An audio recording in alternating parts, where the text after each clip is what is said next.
number 1 pick in the 2015 NBA Draft goes to the Minnesota Timberwolves.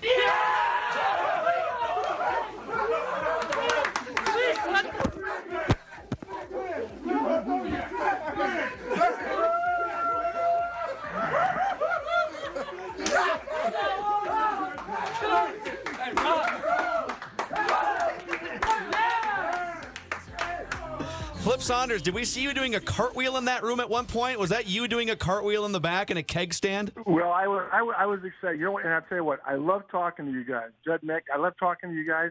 Hey, but I got a couple points of contention with your other people there at 1500. Yeah. Oh, fire away. Yeah, the floor is yours. First of all, your update guys at 8 o'clock. We always talk about the negativity in town. Here we have something positive, and your update guys, local update, come and say, well, they got the number 1 pick. Those guys are going to be sorry that they might have to come to Minnesota. I'm paraphrasing it. If we could track down that update guy and put him on the air with you right now, would you like to actually say something to his face? Another guy at 1500 I'm going to really lace up is your guy Doogie. Because Doogie, contrary to what he believes, that there were a lot of people excited about the draft, and Doogie comes out and he says that relatively that there wasn't excitement, that the ratings were like a 1.4. Now, I did work at ESPN. I have some contact people. His ratings there and the radio are about a 1.4. So I guess he's not relative either. So I don't know what we're doing here, but don't. Hey, I was going to tell you, don't get into a fight with someone that's got information. I call Bruce Bernstein. I call those guys right directly, Skip or whatever, find out what's going on. Hey, Flip, is there anyone in the local media who calls you more though than Doogie himself? He doesn't call me because I don't answer his calls. See, that's what it's happens. Over, See, huh? he's got to learn. I feel like Doogie's the guy who goes on one.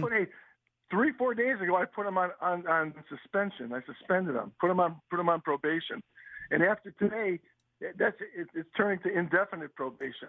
Yeah, he's kind of the guy. He'll go on a first date. It goes really well, but then he starts texting an hour later, and then calls you the next day, and then leaves like 5 voicemails. He's got to back off the throttle a little bit. No question. Yeah. All right. Contrary to that, we are excited. It's good to be on with you guys. I do listen to you guys in the morning, so I like to, and everything else. So it's good to be on with you guys. Flip, what's the most confident you've ever been? Any franchise you've been a part of in any role, what's the most confident you've ever been when your team has drafted a player? What's the most sure you've ever been about a draft pick? Oh well, I mean, we were definitely sure about Garnett. We were just hoping Garnett was going to be there at number 5 because both Kevin and myself, he was the best player. Just that since no one had in 25 years had drafted a high school kid, everybody else was afraid really to take him. We were very confident. We were confident in Marbury. We were confident in Zervik that they were going to be pretty good players. Mm-hmm. I think there's no question. When I was in Washington, we were extremely confident that Wall was going to be a good player, and he was the number 1 pick. So, so I think those are probably the main guys. And of course, we didn't draft Wiggins, but Wiggins, and we're confident last year. I think one of you guys was maybe there at the press conference with Levine. Mm-hmm. That we thought Levine. You said, hey, we're going for the fences. We think he's got a chance to be a home run player, not just a single double type guy.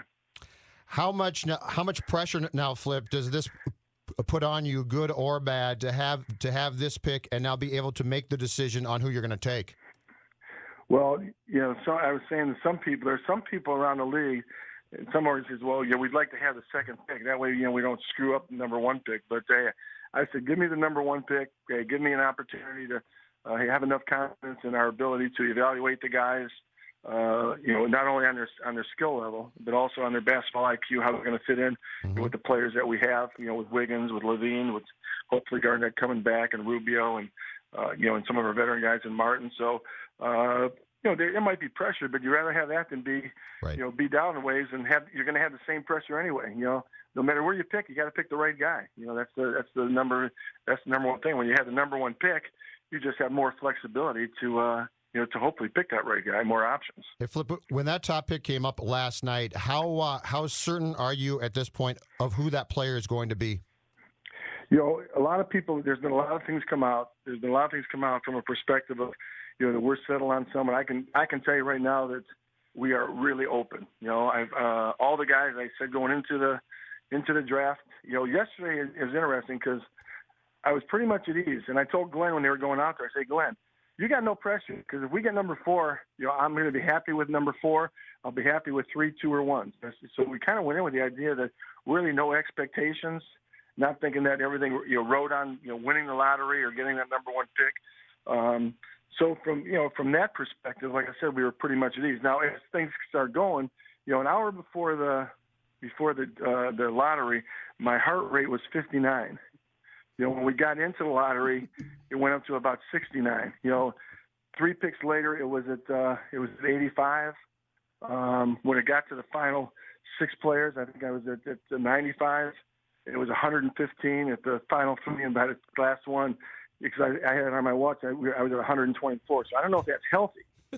Probably isn't. But, No. But it shows you from a excitement standpoint. I'm sure a lot of people are like that. Flip Saunders is with us here on Mackey and Judd. We went through a list here yesterday of the last 15 years, just looking at the number 1 pick and the number 2 pick. And it's you have to go back probably to 1999 to find 2 star players, 2 guys who, at least for a 5-year period, really were looked at as star players, Elton Brand and Steve Francis, and they both kind of dropped off after a few years. But almost every year, Flip, it's Kevin Durant or Greg Oden, LaMarcus Aldridge or Andre Bargnani. So how do you, if it is sort of an either or, how do you know? I think there's a couple factors. Number one is that when you look at some of those, the body of work behind them weren't totally there on some of them. What I mean by that, when you look at Bargnani, he really played overseas, so he hadn't really played here. And so it was, there wasn't a whole total body of work to make that evaluation. I feel that these guys have had that. You can go back down farther, and you can look at a situation where you had Akeem Olajuwon at number 1, you had Michael Jordan at number 3. Right. So I mean, it just matters who comes out. I will say this though, for the last 4 or 5 years. A lot of people use the word tanking. There's been people tank to try to get the number 1 pick last year and to get the number 1 pick this year because everyone thought that these were 2 years that were huge in the draft. Next year's probably not going to be as good, in reality. So based on that, I think there's going to be at least 3 guys here. They're going to be all pro type players in this draft. So I mean, it's a very heavy top weighted draft. Chad Ford says you guys are trading Ricky Rubio this week. What's going on with that report?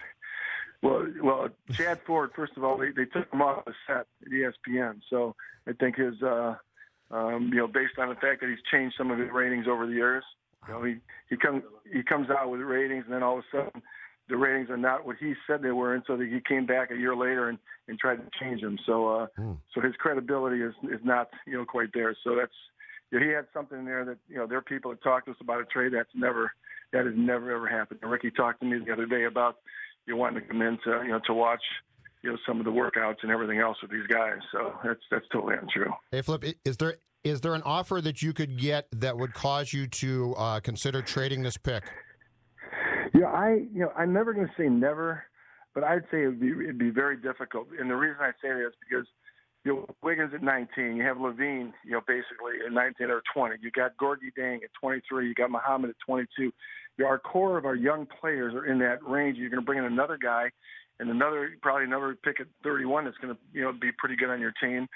They're all together. You like to see those guys grow, together. And will we win maybe as big as you want right away? Maybe not, but maybe. I don't. That's you have to see when you get them all together. But I don't think you want the more superstar potential all-star players you can have that have the same window, the better chance you have for your team to have a long run, similar to what Oklahoma City had in their situation with Durant and with also Durant and Westbrook and even Harden. I'm sure they look back right now and they wish that they probably hadn't done anything with Harden too, from that perspective. Sure. Towns and Jalil, break them down for me. And is there anything right now that separates the two of them and gives one of them an advantage? You know what? They have dissimilar strengths. What I mean by that is that Okafor is probably the most fundamental low post player to come out since Duncan. What I mean by that is he can get shots with his feet. He's got great footwork, great hands, and just has the ability, to score. He's one of the led the country in field goal percentage, one of the top 3 or 4 over the last 15 years. So he's got phenomenal low post ability to play. Towns is more of a maybe a stretch a little bit. Very athletic, long, better defender, better shot blocker, better as far as in pick and roll. So they have dissimilar. So, I mean, but you've got one guy that's, maybe the best low block guy in 20 years. It's going to dominate. It's going to come in and score 18 and 20 a game, get you 8 rebounds. And you got another guy that you could have a different impact. So it's just what's going to be the best for your team. And then, and not only now, but also in the long run. So gun to the head right now, which one do you take? Come on, I'm not answering that. I know, but I just wanted to. Look at Judd. I just wanted to I love try. Judd just reaching his hand further in that cookie jar right now.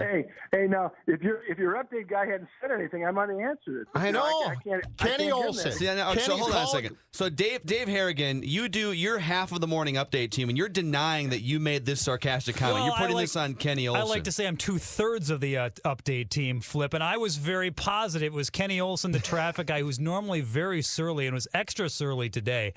He made the comment, "Don't put that on me. It's the traffic guy." Well, I'll tell you what, you guys got to, there are, believe it or not, there are people listening to your show.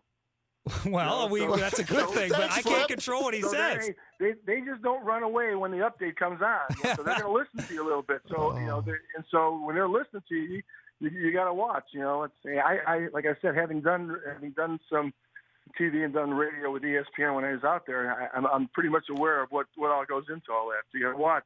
Is there anybody else? Kind of like Twitter. Before we part ways, is there anybody else here? Do you want to rip Royce? You got like a minute left here if you want to rip anybody else. The floor is yours.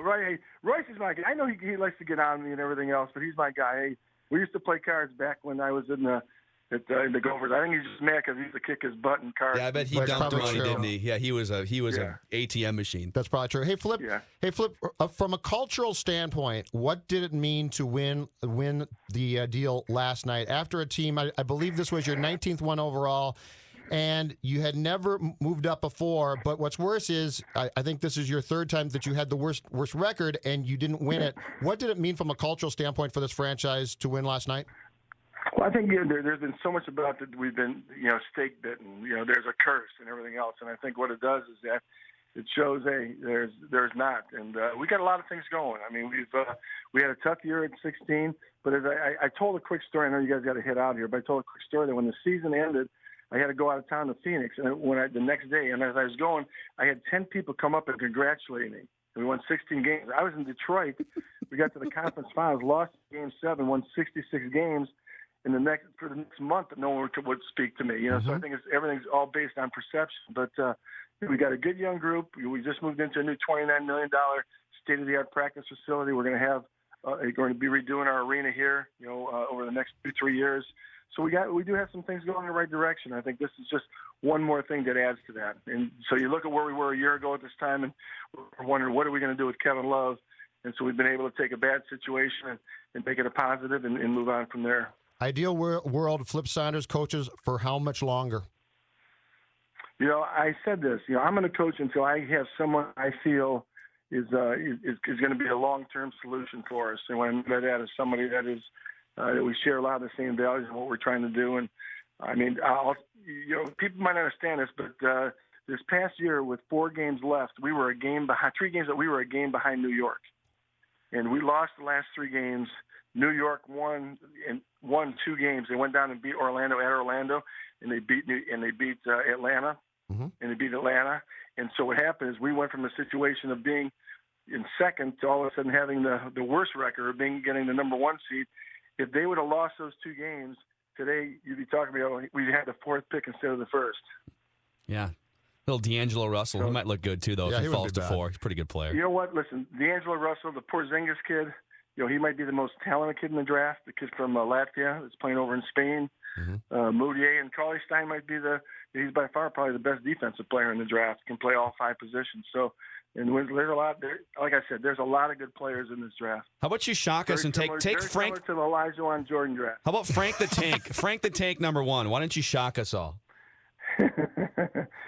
Frank's he's gonna be a lottery pick. He'll have an opportunity. He's like I said, he's another good player and had a great career at Wisconsin. Even though I can't, it's tough to go with those guys that beat up on Minnesota like they did. So I do have some loyalty. I got some maroon and gold in me too. Yeah, so. the list is long too. Very difficult, Flip. All right, Flip. Thanks for coming on, man. Hey, now you notice one thing though. I didn't get on you guys. I like you guys. Well, you're welcome to. I mean, you're welcome to call in, take shots whenever you want to.